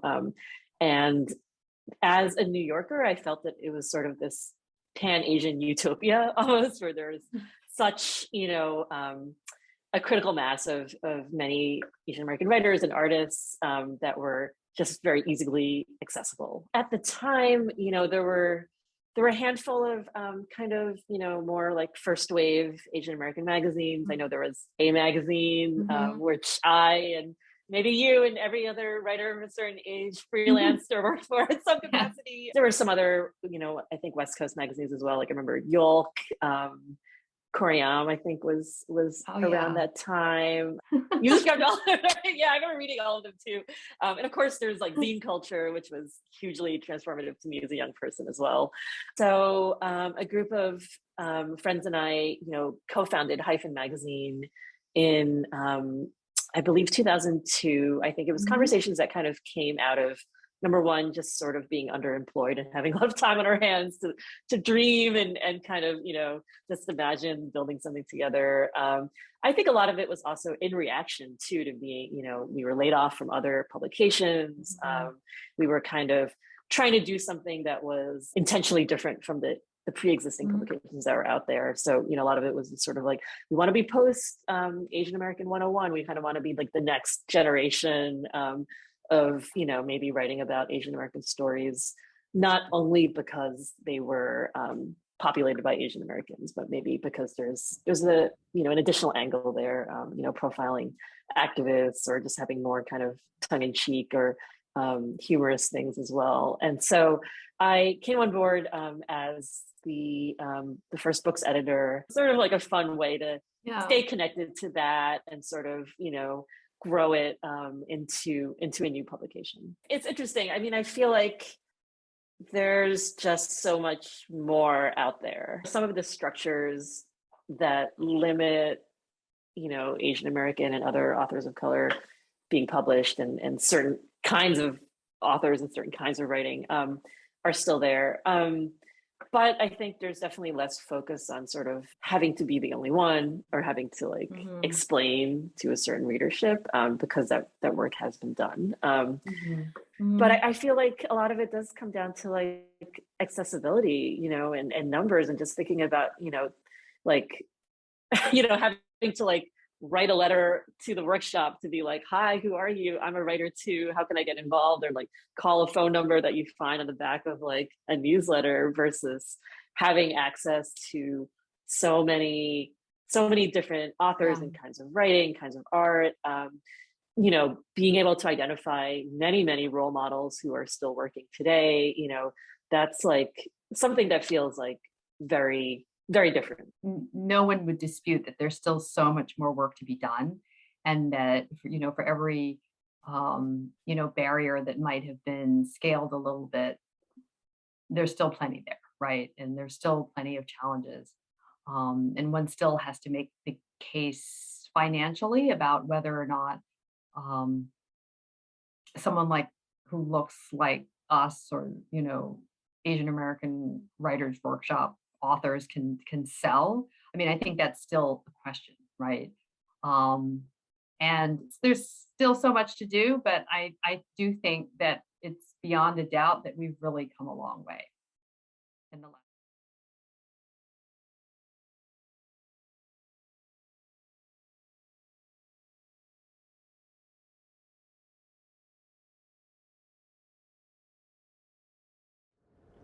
By 2006 and 2007, the Asian American Writers Workshop had ceased publication of print anthologies as well as the APA Journal.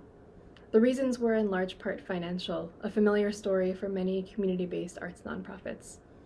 In late 2010, under the directorship of Ken Chan, AAWW set out to bring back commitment to publishing Asian diasporic writers, this time digitally. One of the first projects launched in this spirit was Open City, which published hyperlocal, place-based reported literary nonfiction and journalism situated in predominantly Asian immigrant communities across New York. From the beginning, Open City was tied to a fellowship program, which has supported more than 50 writers over the past decade. Former Open City Fellows Tammy Kim and Humera Afridi join us to talk about their writing lives, past and present. Humera Afridi is a New York-based writer of Pakistani origin. She was a fiction fellow at the Writers Institute Kini Graduate Center. In 2017, she received a New York Foundation for the Arts NYFA Fellowship in Nonfiction Literature and was selected as a Gregory Millard Fellow. Her stories and essays have appeared in Granta, Guernica, the New York Times, and the Journal of Postcolonial Writing, among other publications. Tammy Kim is a freelance magazine writer and a contributing opinion writer at the New York Times. She's also a co-host of the Time to Say Goodbye podcast and a contributing editor at Lux, a new socialist feminist magazine. Tammy previously worked as a lawyer and was an Open City Fellow at the Asian American Writers Workshop. I was in Dallas. My sister was in New York, and whenever I would visit her, I would go to readings at the Asian American Writers Workshop. And then soon after that, I moved to New York City to do my MFA in creative writing and fiction. So the workshop became, I was always, it was a haunt. I'd go there for readings, and it just became a part of my life. And I feel it's so intertwined with me actively in the practice of becoming a writer. The workshop has always been part of that story for me in the United States. I really appreciated having this time to contemplate when it entered my life, because it's sort of always been there, and I am so grateful for it, and it's just there. But I'm like, how did it begin? And it's really been a journey, and there with me on my journey as a writer. I think the Open City thing was such a boost of confidence for me, because I just both financially and practically was confused about how to make a writing life work. Right. I still wasn't sure whether it would be a full-time job. Still, I'm not entirely sure. It's now been a decade, but I think it was such a supportive community for me. So I definitely always cite it as like one of the kind of stepping stones to try to make a writing life possible here. But the creative nonfiction kind of impetus or label I found very helpful and encouraging and challenging, because it has always made me think like, okay, how do you make journalism or reportage feel novelistic? And is there a way to make something that's very factual feel beautiful and accessible? Really, writing became my sanctuary when I left Pakistan at the age of 12. It was quite traumatic leaving there to go to the United Arab Emirates. I left my friends, my cousins. And so I turned to writing in my diary and poetry and sort of ideas for plays, but nothing, it was just, that's what I would do. I was an immigrant, and I didn't know what it was to be an immigrant, because now I was divorced, or in the process of being divorced. I was a single parent. And by doing this reporting and hearing these stories and discovering what, how dreams came to fruition or didn't, it was like, give me also a map to what life is like as an immigrant in America and in New York City. Yeah, I felt that way too, because I was in Chinatown, and it was a neighborhood I knew like from work and, from life. But yeah, this was an invitation to be able to explore its corners and to, kind of go down roads that you were curious about just for the hell of it. And I thought that was really fun. And remember reading the stuff you guys were writing from your neighborhoods too, and just feeling like it was a celebration of New York. On Hester Street, there is a coffee shop that I always used to pass by when I was down there for work. And it's run by this guy, Carmine Morales, who is from the Lower East Side and has lived there all his life. And it was just a wonderful little portal into this world. And it also wasn't an Asian American story necessarily, but the Lower East Side is so kind of richly integrated and has obviously these interwoven immigrant and white and Black histories. And his coffee shop and his life kind of brought all that together. So to me, it was sort of a fun, unexpected thing to be able to do. It's not something that I think you could really publish in another setting, because it was, it's of interest if you are already dedicated to a place and able to see its sort of richness. You pass people and you wonder about their lives.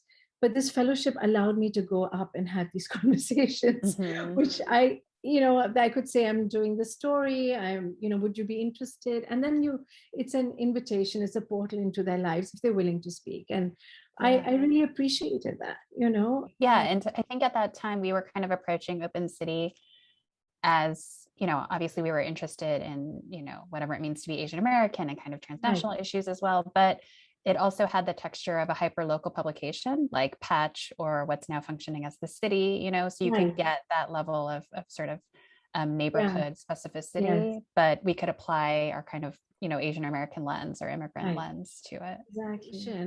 I'm working on a biography of Noor Inayat Khan, who was this Indian American woman who was born and brought up in Europe and worked in the resistance to help liberate France from the Nazis, World War II. My first, anything I wrote about or formally was first published in the margins back in 2013, 14. Oh, A little that's so nice. personal essay / prose poem, because I've been inspired to visit the place where she died. I had a dream. It was a very kind of organic thing. And I wrote, this piece, and I was so happy that the margins published it. But then it sort of gave me the confidence to pursue it and to go deeper. And really over the years, I feel like I work so slowly, but but it became a book project. At that point, it wasn't a book project. It was just like, I'm interested, I'm curious, I've written this thing and I'd like to possibly do something more. And then it just, over the years, just really gradually developed. I guess since the workshop fellowship, I had a stint with Al Jazeera America when it was alive, and that was really wonderful. Yeah, I took a fact-checking job at the New Yorker, and I did that a while, and then I had another job, and then in 2018, I went freelance, and so I've been doing that ever since, and I'm kind of doing a mixture of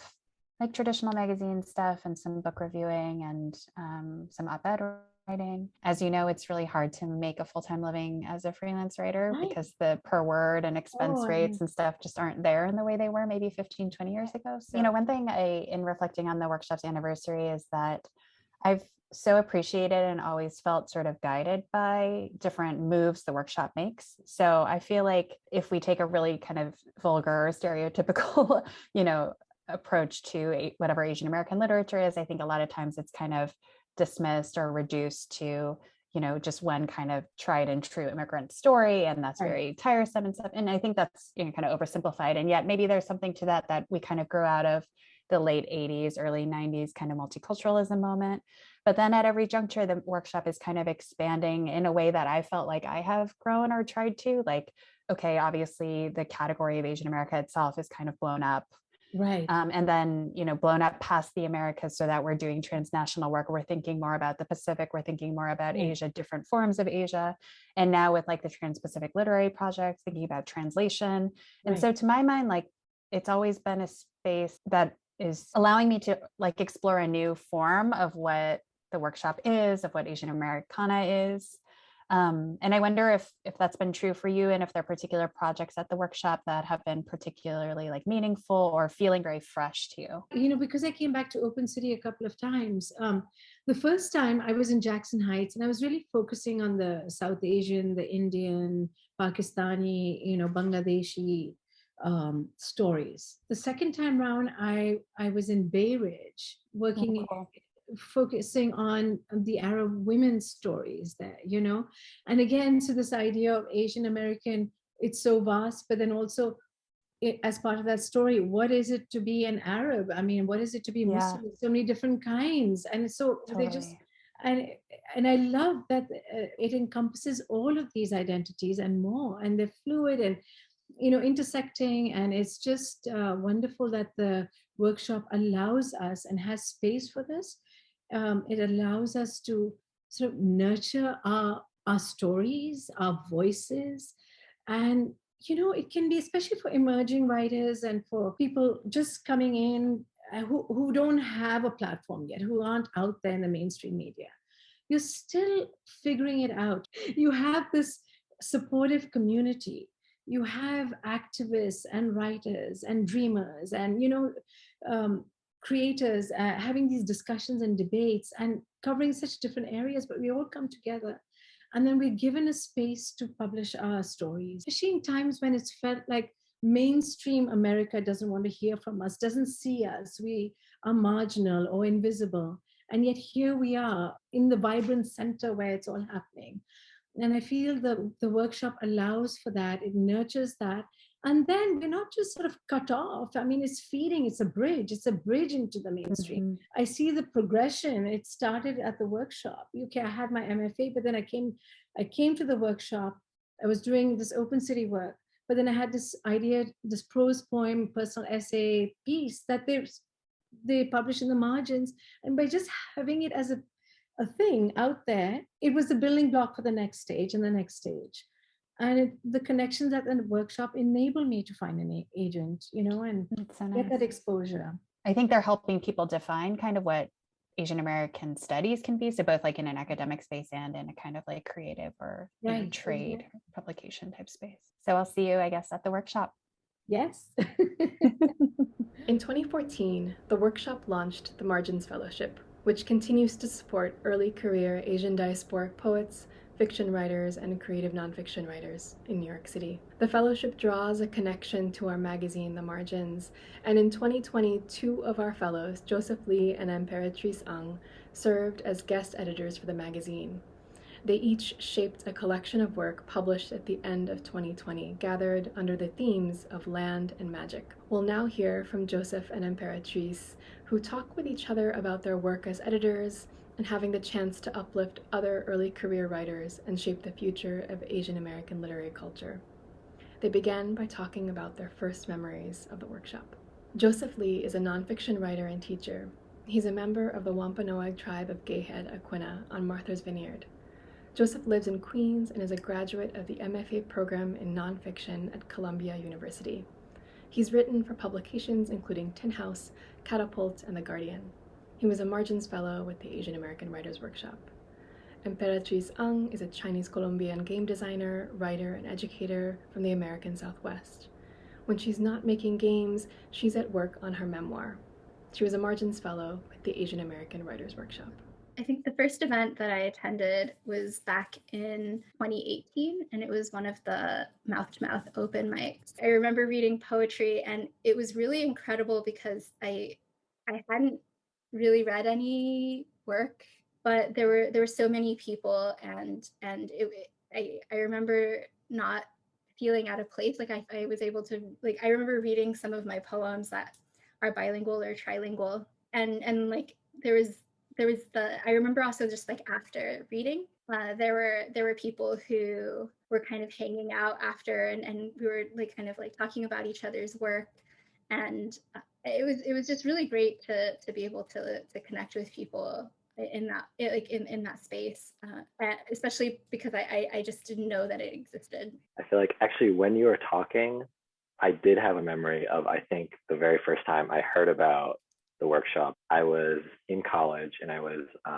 an intern at a publishing house, and my boss was like, oh yeah, like after work I'm going to this event at the Asian American Writers Workshop, and I had never heard of it, and so I was like, oh, like I'm gonna pretend that I know what he's talking about. I was like, oh yeah, like they're the best. And so I think that's the very first time I ever heard of it. And then like over, I don't know, I guess the next like 5 years between then and like applying for the Margins Fellowship, I think that I was like in that position as you, like I'd heard about these events and like, you know, I like looked at some stuff online, and I think I never like actually like dove in and went for it the way you did. I actually remember watching some of the recordings of like the previous Margins Fellows, like their final readings. Oh, nice. And like seeing like allusions to like, you know, like the green couch and stuff like that. And like, oh, like this is like the cool kids club. So I'd done an MFA a few years before that. You know, I wrote a lot and I met people and did all the MFA stuff. Coming out of the MFA and the few years after that, I felt sort of like I hadn't done the thing that I like wanted to do in the MFA, which is like have like this like community of writers, people that I like their work, and you know I could engage with their work and we could like talk about different things. I think I didn't fully realize that at the time because you know I had classmates and friends and all of that. But then as the years passed, I sort of felt like I didn't have as much of that kind of like writing community as I wanted. And so at the time of applying to the Margins Fellowship, that was something that I definitely wanted. And that was, I think for me, like the biggest kind of appeal of the fellowship was being a part of, you know, our cohort, the 4 of us, but also like joining kind of like the broader workshop community. I think it was also, for me, it was community. Like being in the Kundiman workshop, it was the first time that I was like, oh, like I can enter a space and it doesn't have to be about my race or my ethnicity. And like no one's like immediately jumping on that in my writing. A lot of the content that I had used in the manuscript project that I applied to the fellowship with, that was stuff I had been trying to grapple with for a really long time. When I entered the game design program, I was trying to apply a lot of that thematically to my work in games, to some of these like smaller creative projects. And so I was taking a lot of that same content of like from nonfiction into games. And then all of a sudden I was like, okay, how do I bring that back into my writing? How can I revisit this now that, you know, more time has passed, especially like more distance, and things don't feel as raw. And so that was the manuscript project. While I was applying, I knew that there would be an opportunity to edit a folio, like to edit something. And I had seen the year before that it was fruit. And I remember being really excited. Like I was like reading as the fruit folio, I believe, was being published. And I was really excited by that work and the concepts. I was like, well, what would that look like with the theme of like mental health in some way? I feel like there are a lot of fellowships, you know, maybe not enough, but I feel like especially coming out of like a writing MFA, you're just constantly hearing about like, oh, fellowship application, or, you know, this person got this fellowship. And sometimes it's kind of like unclear what they are or like what happens there. Like I said before, the kind of the community aspect was something I was really excited about for the fellowship. And, you know, for me, that meant meeting the fellows and everybody at the workshop and kind of like the whole network and all that stuff. But I was kind of hoping to maybe move away from like what I felt like was like a part of the MFA model that didn't really work for me, where it was kind of just like, oh, you write something and then you workshop it and you kind of move on. Where I wanted to have more of like a collaborative, like generative process to writing. And so like putting an idea out there and then getting pieces and responses back, and then working with authors to kind of create something together and like on a theme or an idea was something that I was really excited about, because I felt like that process was something that I wanted in my own work. I also remember the process when we were working on it together and trying to like figure out the kind of like the one word like land and magic that was sort of gonna like focus the folio. And yeah, I think when I started coming at land, I also sort of had like trying to come out of themes from within my own work.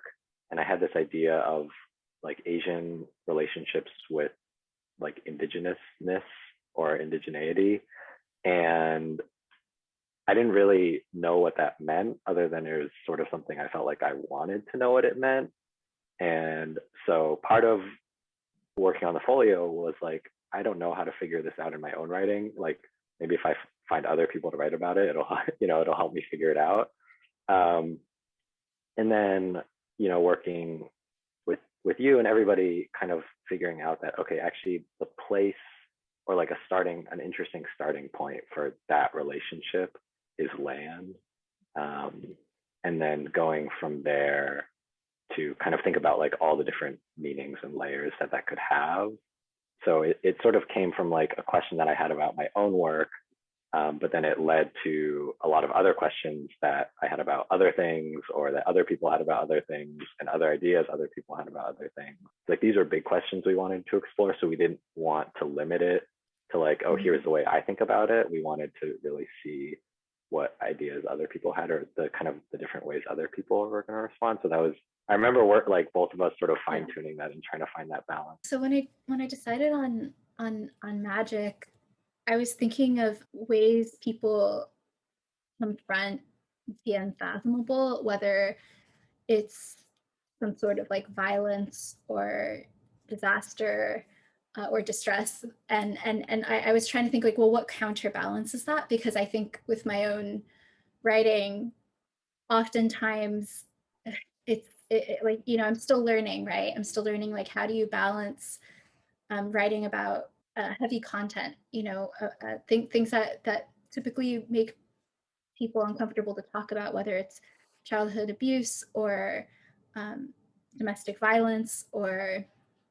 self-harm. When, you know, with creative nonfiction, I don't want to just default to saying trauma exactly, but, you know, when you're writing personal, you know, when you're writing something really personal, it's, I think like for myself, I've caught myself writing from a place where it's like very close to these personal events that can be a little rough for a reader to read. I think like with magic, it was, I think in a way like what Joseph was describing of like, how do I kind of work through these questions of approaching this content with magic? It was like, what does it mean?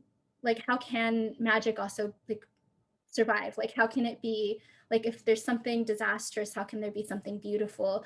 And you know, there's fairy tales, like, or like in different kinds of stories, people, when people are powerless, you know, like how might magic come through, whether it's like literal magic in the form of like a fairy godmother, or like a subtle kind of magic of friendship or community. And so I think that was that, I think in that way, that was how I was also trying to understand the themes that I was working on in my own work, and opening that up into a conversation with other work, to see like how others, not just to see how others, but just to showcase how others approach that, right? I think that was really important to me, because I know I could never have imagined the submissions I got, like, in a million years. And it was just incredible. And the trust from all of the writers who submitted,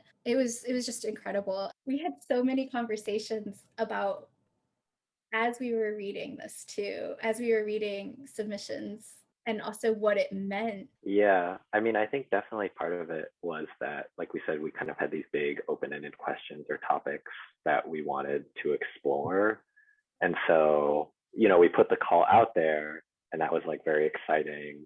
And then, like you said, it was kind of amazing, the response that we got, almost overwhelming at times, right? I remember us like going through the submissions and trying to read everything. As we were reading the submissions, especially the ones that were really kind of like jumping out or resonating with us, our understanding of what we were looking for was kind of evolving as like it was being shaped by the submission. Speaking generally too, I think another thing that was sort of unique and exciting about the process was not just selecting and evaluating pieces sort of on their own, but trying to imagine like how they would work together, and the way that different pieces would you know, come together and sort of form this like collective thing. That's exactly right.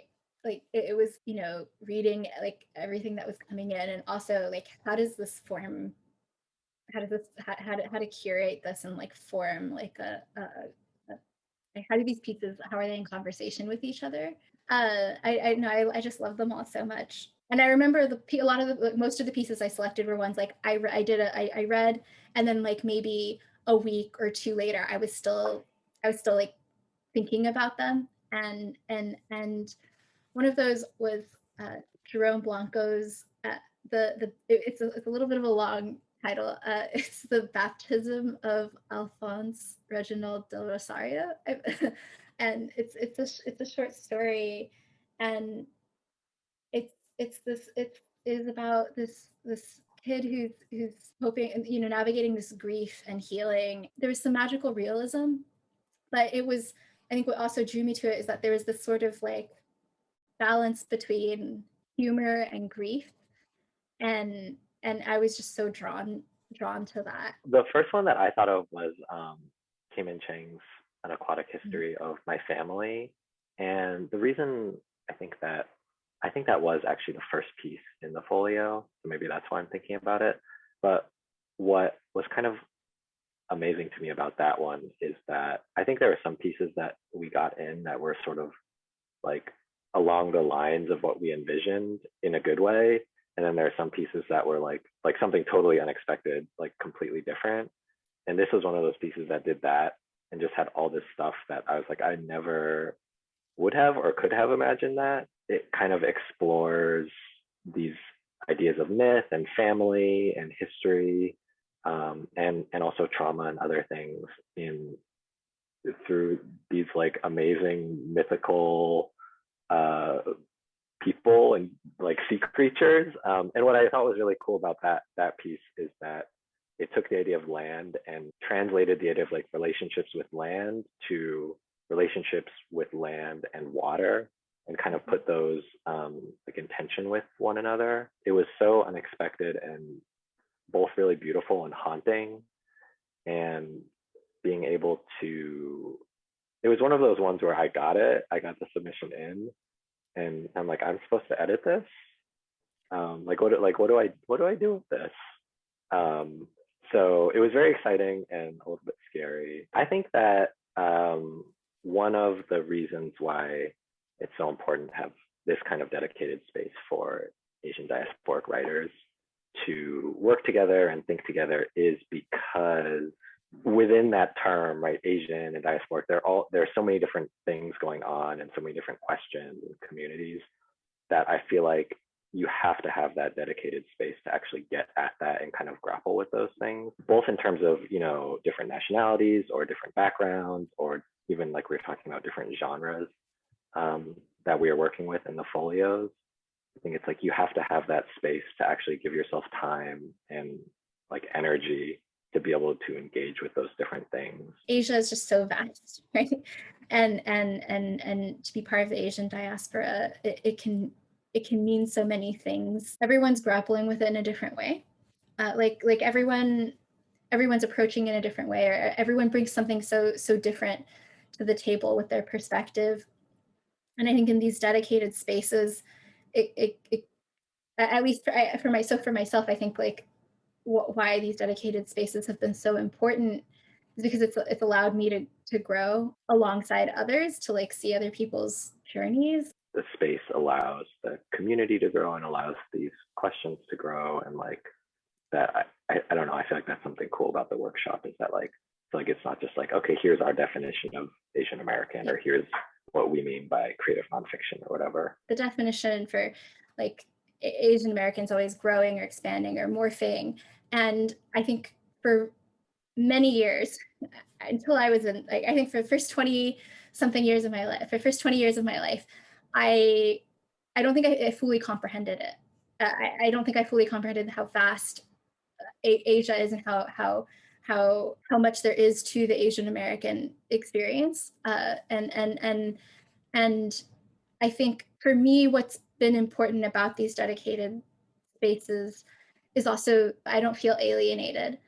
And I feel like it gives me an opportunity to also connect with other people who are either, I don't know if this makes sense, like everyone's like in a different part of a journey. And I know it's not the same journey exactly, but some people are like a little bit more ahead. Some people are still starting, and some people are maybe walking side by side with me. And it gives me an opportunity to see everyone who's part of that, and to both learn from the people who might be a little bit ahead of me, to actually meet the people who are also walking on the same path with me, and then to also reach out and like uplift, like, you know, not gatekeep things for the people who are up and coming, for the people who are starting out or just learning, or whether it's writing or otherwise, just Asian diasporic, you know, creative work. And so I think like a lot of it for me is that the dedicated spaces have been important to me, because, you know, being mixed race, oftentimes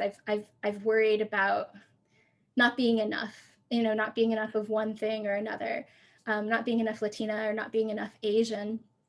And I think like spaces like this, like I feel like I'm not denying a certain part of myself. When there's these spaces, oftentimes you step in and there's this this mutual respect and understanding. And I think finding that is just it's like, I think it can be life-changing, finding it and then wanting to provide that for other people. And so I think like, yeah, the importance I think of it is to kind of shed that alienation. That was gorgeous. That was so beautiful.